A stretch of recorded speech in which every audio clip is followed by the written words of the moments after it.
नमस्कार मित्रांनो, जय महाराष्ट्र, जय शिवराय. अतिशय हुशार व चांगले संघटक, भारतीय जनता पार्टी शिवाजीनगर मतदारसंघाचे लोकसभा विस्तारक, RSSचे स्वयंसेवक, प्रभाग क्रमांक 30 मधील जयदीप दिवाकर पारखी. दादा नमस्कार. आज आपल्या स्टुडिओला आलेले आहेत. जाणून घेऊया त्यांच्याकडनं त्यांचा प्रवास. जयदीप दादा, तुम्ही राजकारणात कसे आणि असं काय घडलं की तुम्हाला राजकारणात यावं लागलं? नमस्कार.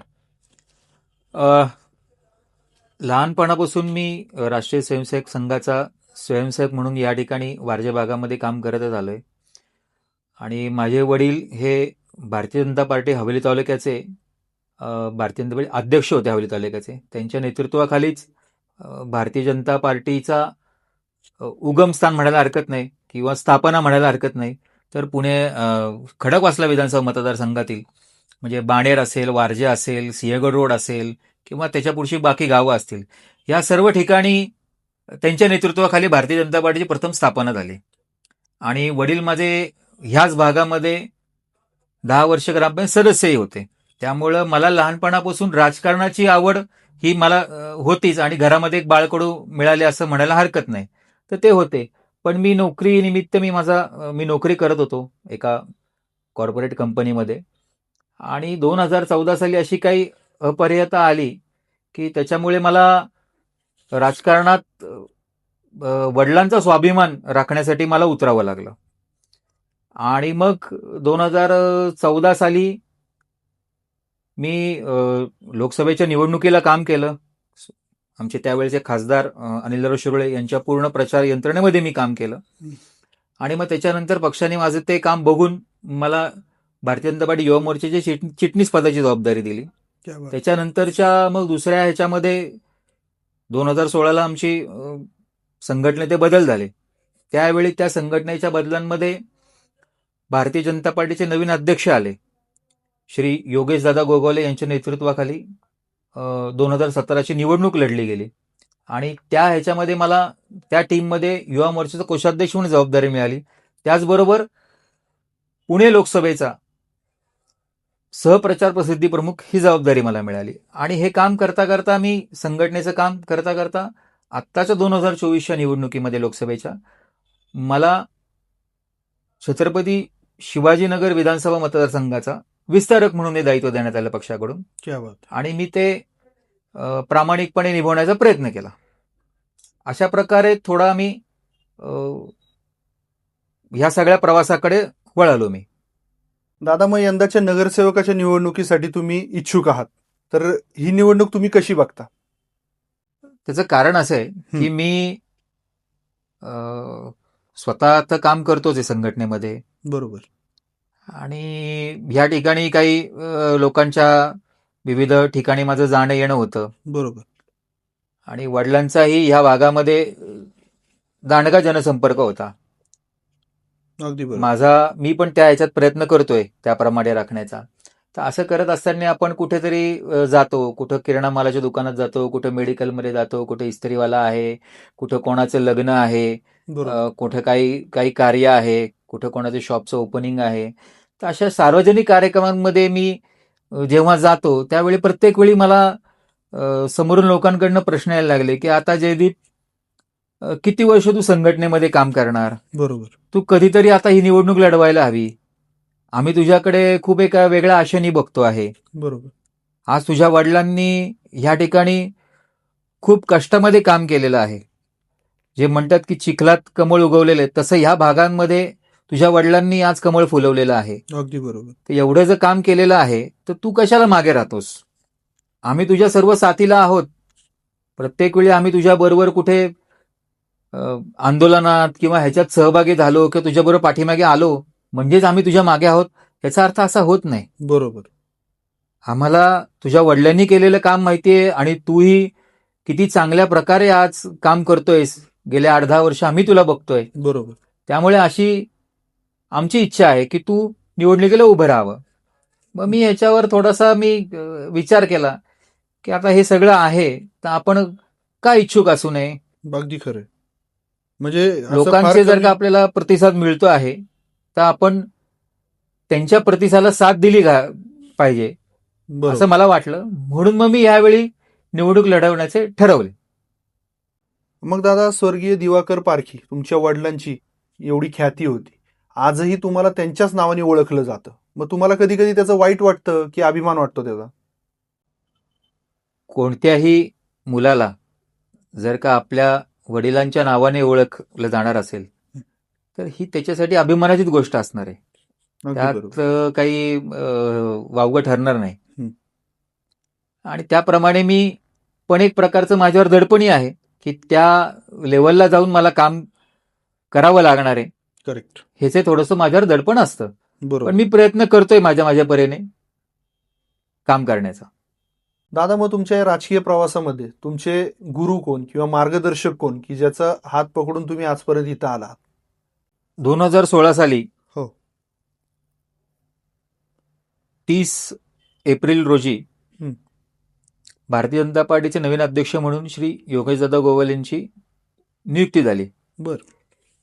त्या नियुक्तीनंतर साधारणतः जूनच्या मध्यवर्ती याच्यात भारतीय जनता पार्टी युवा मोर्चाची कार्यकारिणी झाली. त्या ह्याच्यात मला कोषाध्यक्ष पदाची जबाबदारी मिळाली त्यांच्या नेतृत्वाखाली. बर. आणि त्याच्यानंतर विविध कार्यक्रमांमध्ये आम्ही सतत एकत्र यायला लागलो. आणि त्यांची ख्याती अशी की ती व्यक्ती एक संघटन करते कट्टर, बर. थोडेसे कडक आणि स्पष्ट वक्ते असल्यामुळे त्यांची समाजात हेडमास्तर अशी प्रतिमा आहे. बर. तर ह्या हेडमास्तरांच्या नेतृत्वाखाली 2017ची महानगरपालिकेची निवडणूक झाली. आजपर्यंतच्या भारतीय जनता पार्टीच्या इतिहासात त्यांच्या नेतृत्वाखाली लढल्या गेलेल्या 98 नगरसेवक निवडून आलेले आहेत. क्या बात आहे. हा एक इतिहास आहे. अशा व्यक्तीच्या मी सानिध्यात आलो. सानिध्यात आल्यानंतर त्यांचा दृष्टिकोन हा जास्तीत जास्त युवकांना राजकारणामध्ये संधी दिली पाहिजे, त्यांना घडवलं पाहिजे, असा त्यांचा दृष्टिकोन होता. त्या दृष्टिकोनातूनच त्यांनी आम्हा युवकांना संधी दिली. त्या काळी नाही म्हटलं तरी आमच्या युवा मोर्चाचे 4 ते 5 नगरसेवकांना त्यांनी तिकीट दिलं आणि ते आज नगरसेवक होते. तर अशा या संघटनकर्त्याच्या नेतृत्वाखाली आणि मार्गदर्शनाखाली मी माझी राजकीय वाटचाल पुढे चालू ठेवलेली आहे. ते माझे श्री योगेशदादा गोगावले हे माझे राजकीय गुरु आहेत, ते माझे मार्गदर्शक आहेत आणि ते आम्हा सर्व युवकांना एका वडिलकीच्या नात्याने ते आमच्याकडे म्हणजे आम्हाला गाईड करतात. बरोबर. आणि त्यांच्या नेतृत्वाखाली माझा हा आत्तापर्यंतचा प्रवास सर्व चालू आहे. दादा, 2017च्या निवडणुकीच्या वेळेस बरेचसे इतर पक्षातले लोक भारतीय जनता पार्टीत आले. त्याच्यामुळे जे प्रामाणिक आणि सच्चे कार्यकर्ते होते त्यांच्यावरती अन्याय झाला. तर तुम्हाला काय वाटतं की यंदाही तुमच्यासारख्या सच्च्या कार्यकर्त्यांना काही त्रास होऊ शकतो का बाहेरच्या पक्षातनं आलेल्या लोकांमुळे?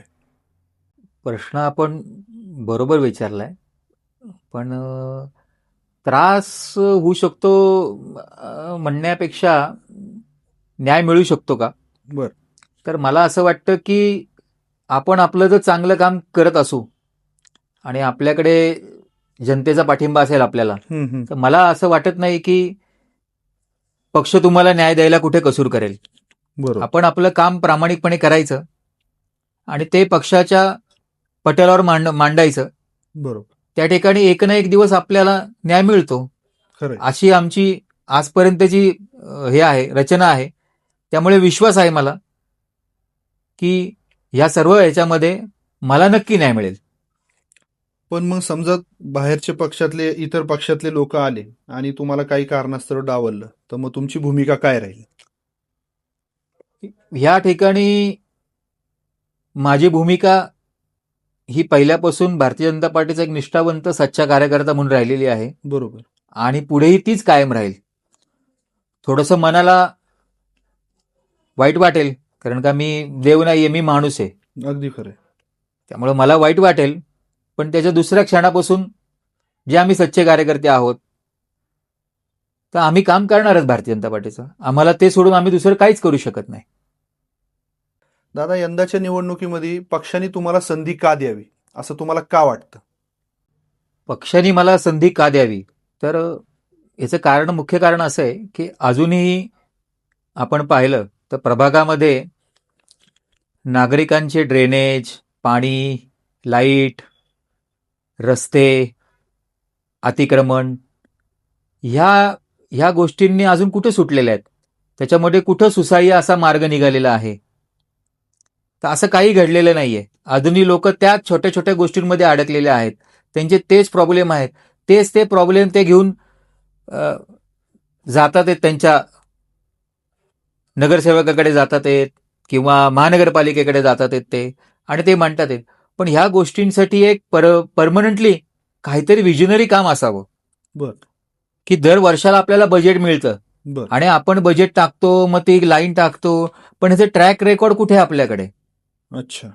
की आपण ड्रेनेजची लाईन ह्या ठिकाणी किती इंची टाकली आहे, हम्म. तिथं आता हा कोथरूडला संलग्न भाग असल्यामुळं आता वारजे कर्वेनगर भागामध्ये रिडेव्हलपमेंट भरपूर प्रमाणात वाढत आहे. बरोबर. तर त्यामुळे लोकसंख्याही वाढत आहे आणि ह्या ठिकाणी महानगरपालिका स्थापन झाली हो. त्यावेळे टाकलेल्या ड्रेनेज लाईन अजूनही तशाच आहेत. बरोबर. त्याच्यावर किती तुमचा लोड आलेला आहे? तर त्याप्रमाणे नवीन तुम्ही टाकल्यात का, की जुन्या कुठे आहेत? बऱ्याचशा ठिकाणी असा प्रॉब्लेम येतो की शेजारी शेजारी ड्रेनेज लाईन टाकलेली आहे. कुठं ड्रेनेज लाईनचं पाणी बाहेर येतंय तर ते पावसाळी याला जोडून त्यांनी मोकळे झालेले आहेत. अरे बाप. मग ते लोकांच्या घरात जातात आहेत. तर या छोट्या छोट्या समस्या आहेत, पण त्याचं निवारण कुठे झालेलं आहे अजून? मग तुम्ही जे म्हणताय रस्ते, पाणी, ड्रेनेज या व्यतिरिक्त मग तुमच्याकडे असं काय विजन आहे की प्रभागासाठी त्याला उपयोग होऊ शकतो त्याचा? नाही, प्रभागासाठी व्हिजनरी भरपूर करण्यासारखं आहे. बर. म्हणजे आता आपल्या इथनं मेट्रो जातीये, हो. तर मेट्रो त्यावेळी होणार आहे. आपल्या इथं वाहतूक समस्या खूप मोठी आहे. बरोबर. तर मग मेट्रो जाणार आहे, तर त्या ह्याच्यामध्ये आपण इथे पार्किंगची व्यवस्था काय केलेली आहे किंवा काय करू शकतो आपल्या ह्याच्यामध्ये? बर. तर असे बरेच विषय आहेत. त्याचप्रमाणे प्लेग्राऊंडची समस्या आहे की या ठिकाणी लहान मुलांना खेळायला बर. प्लेग्राऊंड्स नाही आहेत व्यवस्थित. अगदी बरोबर. हॉस्पिटलचे सरकारी हॉस्पिटल चांगले नाही आपल्या इथं, की त्याची निर्मिती व्हायला हवी इथे. ज्येष्ठ नागरिकांसाठी छोटे छोटे कट्टे आहेत, पण एक मुख्य म्हणून असं त्यांच्यासाठी काही नाहीये की त्यांना ती आपण सुविधा पुरवू शकतो. अच्छा. की ह्या भागामध्ये भरपूर ज्येष्ठ नागरिक एकटेच राहतात, त्यांची मुलं परदेशी जाऊन राहतात. बरोबर. तर अशा लोकांना मदतीसाठी आपण काय करू शकतो? चांगला विषय. बरोबर. तर अशा प्रकारचे विषय माझ्याकडे आहेत आणि ते सोडवण्याची माझ्याकडे उत्तरही आहेत आणि करण्याचा प्रयत्नही आहे माझ्याकडे तो सोडवण्याचा. बरोबर. दादा, आजकालचं राजकारण म्हणजे सगळं आर्थिक गणितावरती अवलंबून आहे आणि तुझ्यासारख्या सामान्य कुटुंबातल्या कार्यकर्त्यांनी मग याच्यावरती कसं काय सर्व्हाइव्ह करायचं? मी एक सच्चा मोदी भक्त तर आहेच, त्याचबरोबर भारतीय जनता पार्टीचा एक निष्ठावंत आणि सच्चा कार्यकर्ता म्हणून ही पण ओळख माझ्या मागे आहे. बरोबर. आणि ही ओळख एक प्रकारे ब्रँड आहे माझ्यासाठी ॲसेट आहे. करेक्ट. तर ह्या ॲसेटच्या जोरावर मला खात्री आहे की या आर्थिक राजकारणाच्या ह्याच्यावर मी मात करू शकतो. क्या बात. आणि त्याच्या जोडणी म्हणून माझे भारतीय जनता पार्टीचे माजी अध्यक्ष, माझे गुरु श्री योगेशदादा गोगावले यांचेही मला आशीर्वाद आहेत. बरोबर. तसेच ह्या प्रभागातील सर्वसामान्य जनतेचेही मला आशीर्वाद आहेत. त्यामुळे या सगळ्यांची सांगड मला नक्की विजयाकडे नेईल अशी मला खात्री आहे. क्या बात आहे. दादा, निवडणुकीच्या पार्श्वभूमीवर तुम्ही प्रभागातील नागरिकांना काय आवाहन कराल? मला असं वाटतंय की मी नागरिकांना आव्हान करण्याची गरज नाही आहे. बर. का तर मी नागरिकांनी दिलेला उमेदवार आहे. क्या बात. नागरिकांच्या मनातला मी नगरसेवक आहे. बर. अशा वेळी मी त्यांना काय आव्हान करणार? जर त्यांनी ठरवलेलं आहे हम्म, हम्म, हम्म. तर ते होणार आहे हा क्या मला ठाम विश्वास आहे. त्यामुळे मला असं वाटतं की येणाऱ्या निवडणुकीमध्ये नागरिकांच्या पाठिंब्यावर आणि त्यांच्या आशीर्वादावर मला नक्की संधी मिळणार आहे. आणि त्या मिळालेल्या संधीचं मी तुम्हाला येणाऱ्या पुढच्या पंचवार्षिकमध्ये मी जे काय आत्ता बोललेलो असेल ते तुम्ही व्हिडिओ काढून बघू शकता बरोबर. आणि तुम्ही पाहाल की यांची त्यांनी सोडवणूक केलेली आहे. क्या बात आहे. धन्यवाद.